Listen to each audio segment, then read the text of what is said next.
They're not expecting you. You know, they don't remember your past. They just know the now. And so that was really wonderful for me. Not just with the art education, Deniseya. So I started studying about early on, man, maybe even when I was a teenager, about the golden ratio. Okay?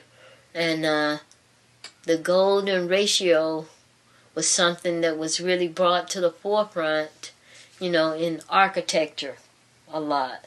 You know, because the Colosseum, let's say mosque, let's say cathedrals, and all of these kind of architectural structures were kind of based on this whole idea of the golden ratio, or the golden means. And it's exhibited in nature. One, you could look at a sunflower and the way it spirals off. You could look at like a nautilus shell, you know, different things that, you know, have that spiral. Even the thread is colorful. I've been blessed to have studied many different things that went into, I feel, making my quilts more dynamic. As a young person, I was really into what people at that time called New Age thought, okay? And so people were exploring crystals, semi-precious stones. They were studying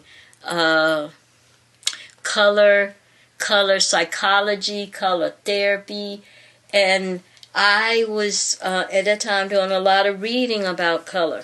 And the thing about color is that color goes right to your brain, because color goes right into your optic nerve, and your optic nerve is connected right into your brain. So I feel like if I'm doing all this stuff with all this color, that even if you don't like what I'm doing, but because your eyes fell on my quilt, all the energy from those colors and from what I'm doing as a purpose-driven artist, it's impacting you. And so I feel like I'm doing a service in having people just to look at my work.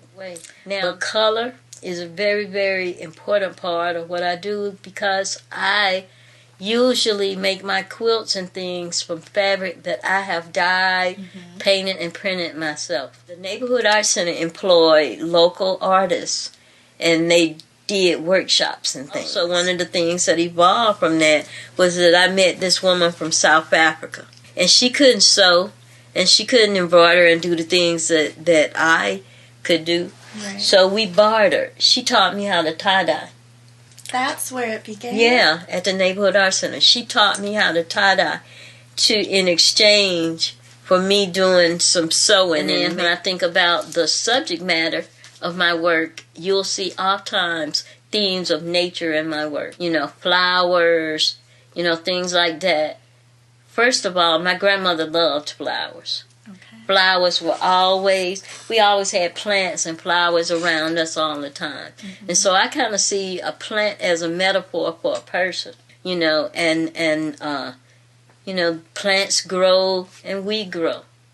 And we might start out as a little seed, like you. Like me. Yeah, you start out as a little seed, and then you're going to mature, and you're going to become a stem. Okay, and then if you're able to make it through, then next thing you know, you're going to have leaves, and then you're going to have a blossom, and then you're going to bear fruit, you know. And I just see that as a serious metaphor for the life that I am trying to live, and that I want to encourage people to live. You wrote a book called Handout Quilts. Let me tell you about that. It seems as if things that happen in my life don't just happen for me. It happens for me to be able to tell the story. That's what really matters. Now, Spelman hired me to do a workshop when they did a show called Witnessing Spirits. And so they gave me the catalog so that I could prepare. So I remember this now. I was holding that book really close to my chest. And I said, Lord, I would love to be in a book like this. I tell you, no joke. Within 3 weeks, somebody from this Sterling Publishing, which is in New York, their Georgia representative came to me and offered me a contract to write that book. Okay? Now, hoping, wishing, longing, those are powerful emotions. Right. And when you have a hope and it is fueled by that emotion, that deep emotion, that's real powerful. And it actually came true. So, I love to tell people about that, because sometimes you don't see, at that time, I was living in the deep ghetto West Side. And I didn't have 10 pennies to rub together. But I had the hope of being able to be in a book. I didn't say write a book. I said I just want to be in a book. And then I got an opportunity to write a book. But the other part of that story comes back to my grandmother. Because my grandmother had a saying where she said, you cannot get ready for the big moment. You got to be ready for the big moment. I took that and I ran with that.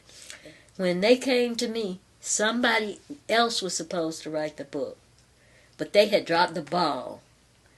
They dropped the ball 2 months before the book was supposed to go into print. So they were scrambling around trying to find somebody that could do it in 2 months. But I already had the artwork. I already had to understand it. So I just had to hire me a proofreader, to transcribe what I was writing. And I got that book done before the deadline, But the lesson that I got from that is about keep hope alive, and you keep it alive by working toward it. You keep it alive by keeping it in your mind all the time, in your heart. And then it happened, and I was amazed. And that book, I never expected it. I didn't get in a book. I got to write a book. It's so empowering, that we're capable, we're able, A lot of times we let the self-doubt talk of popular culture go in our head, and it'll kind of make us where we're timid about taking a stand or making an action and making something happen, But we're really powerful. We're powerful in our ignorance. We don't know we're powerful. But you might get a great teacher, like I got, that'll teach you how to direct your power and let you know that you got power and it's authentic. You didn't borrow it. It's in you. Yes. And show you how to bring it out.